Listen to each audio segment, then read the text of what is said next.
तो hello students, देखिए आज की इस क्लास में हम लोग डिस्कस करेंगे न्यूटन्स लॉ ऑफ मोशन। ठीक है, न्यूटन का हमारा जो मोशन का नियम है, इस वीडियो में हम लोग एक छोटा सा टॉपिक है इसको डिस्कस करेंगे।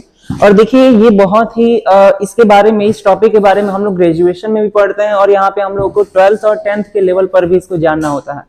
तो अगर हम लोग बात करें न्यूटन्स लॉ ऑफ मोशन की, तो first of all if we see the heading of this subtitle, which is the Newton's law of motion. So here we are seeing that a part of our study is the motion. First of all we have to know about the motion. Motion क्या होता है? तो देखिए यहाँ पे अगर हम motion की बात करें तो अगर कोई भी बॉडी है ना, अगर हमारे पास कोई ऐसी बॉडी है जो कि अपनी पोजीशन को चेंज करती है ना, suppose we have a body and it changes its position with time, then we can say the body is in the state of motion.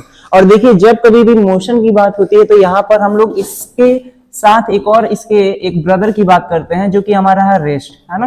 तो मोशन और रेस्ट यहाँ पे दोनों के दोनों ही रिलेटिव टर्म्स होते हैं। अगर कोई बॉडी किसी दिए हुए टाइम पे, है ना, किसी दिए हुए टाइम पे अगर मोशन में है तो वही बॉडी हमारी रेस्ट में भी होगी। और ये चीज हमारा जो है हमारे मोशन के चैप्टर में आपको पढ़ाया जाता है। तो देखिए बेसिकली इस हेडिंग में हम आपको बताएंगे कि न्यूटन्स लॉ ऑफ मोशन क्या होता है। जब कभी भी हम लोग मोशन पढ़ते हैं तो मोशन पढ़ने के लिए हमें एक फ्रेम ऑफ रेफरेंस लेना होता है और फ्रेम ऑफ रेफरेंस भी कई तरह के होते हैं। एक फ्रेम ऑफ रेफरेंस हमारा ऐसा होता है जो कि न्यूटन्स के लॉ को फॉलो करता है और एक ऐसा होता है जो कि न्यूटन्स के लॉ को फॉलो नहीं करता है। तो जो लॉ हमारा न्यूटन्स के लॉ को फॉलो करता है उसको हम लोग ना इनर्शियल फ्रेम ऑफ रेफरेंस कहते हैं। ऐसा फ्रेम ऑफ रेफरेंस जो कि न्यूटन्स के लॉ को फॉलो करता है उसे हम लोग इनर्शियल फ्रेम ऑफ रेफरेंस बोलेंगे। यहाँ पे हम लोग लिख देते हैं inertial frame of reference, inertial frame of reference. और एक हमारा ऐसा फ्रेम ऑफ रेफरेंस होता है कि जो न्यूटन्स के लॉ को फॉलो नहीं करता है, वो हमारा non inertial frame of reference हो जाएगा। इसको हम लोग इसलिए बता रहे हैं क्योंकि आप लोग को मालूम होगा जब कभी भी हम लोग मोशन की स्टडी करते हैं तो वहां पे हमें एक रेफरेंस की जरूरत पड़ती है, हमें एक कोऑर्डिनेट सिस्टम की जरूरत पड़ती है, हमें एक कोऑर्डिनेट स्पेस की जरूरत पड़ती है जहां पे हमें पोजीशन कोऑर्डिनेट और हमें टाइम भी देखना होता है, जो कि हमारा पोजीशन स्पेस या कोऑर्डिनेट स्पेस कहलाता है। अब यहाँ पे देखिए न्यूटन्स लॉ ऑफ मोशन की अगर बात करें तो बेसिकली इस हेडिंग में हमें तीन लॉ को जानना होता है कि फर्स्ट लॉ क्या होता है, सेकंड लॉ क्या होता है, थर्ड लॉ क्या होता है।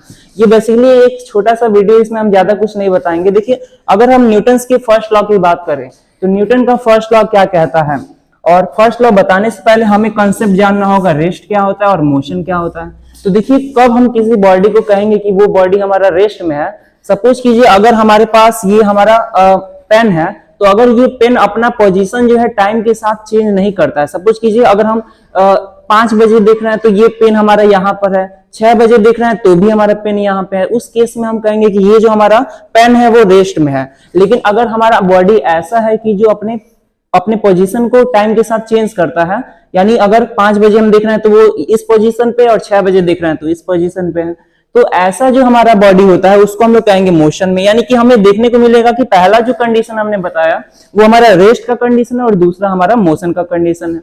फिर हमारे न्यूटन्स, जो आइजैक न्यूटन हमारे साइंटिस्ट है, उन्होंने अपना जो है अपना एक डिफिनेशन दिया कि क्या फर्स्ट लॉ का डिफिनेशन है। उन्होंने ये बताया कि whenever a body is in the state of motion then it will be in the state of motion। मतलब अगर कोई बॉडी हमारा अगर मोशन में है, यानी v वेलोसिटी, कोई भी वेलोसिटी से अगर मूव कर रहा है तो वो मूव करता ही रहेगा। अगर वो बॉडी हमारा रुका हुआ है, ठीक है ना, अगर वो बॉडी हमारा रुका हुआ है तो वो रुका ही रहेगा जब तक कि उस पर कोई एक्सटर्नल फोर्स नहीं अप्लाई किया जाए। और देखिए जो न्यूटन्स का फर्स्ट लॉ ऑफ मोशन था उसने क्या दिया था, उसने डिफिनेशन ऑफ फोर्स दिया था, फोर्स का डिफिनेशन दिया था।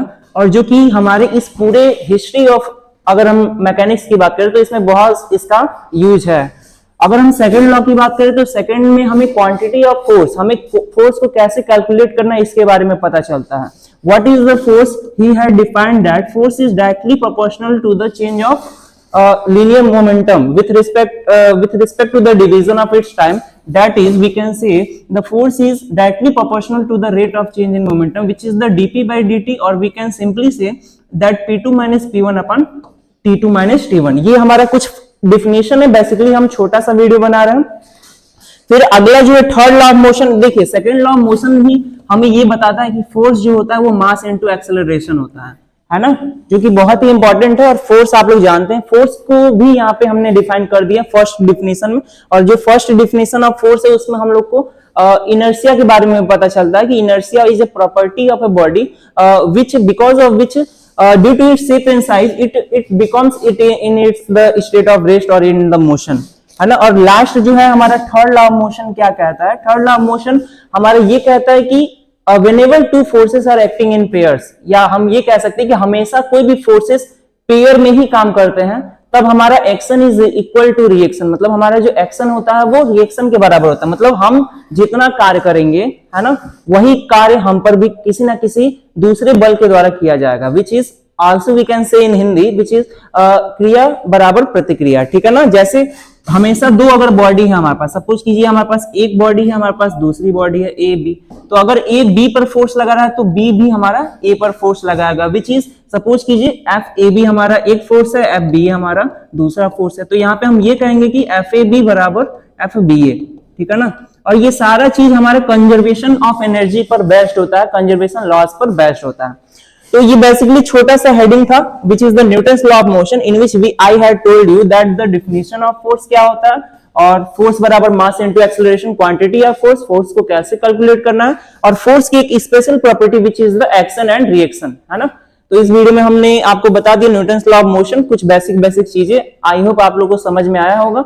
ऐसे ही देखिए इस समय हम अपना वीडियो अच्छे से बना नहीं पा रहे हैं, अगर आपको कोई टॉपिक चाहिए होगा तो आप बता दीजिएगा, हम उस पर बनाने का वीडियो कोशिश करेंगे, और आगे आने वाले डेज में हम आपको अच्छे से अच्छे कंटेंट प्रोवाइड करेंगे। सो देखिए इस वीडियो में इतना ही, बाकी मिलते हैं अपने नेक्स्ट वीडियो में।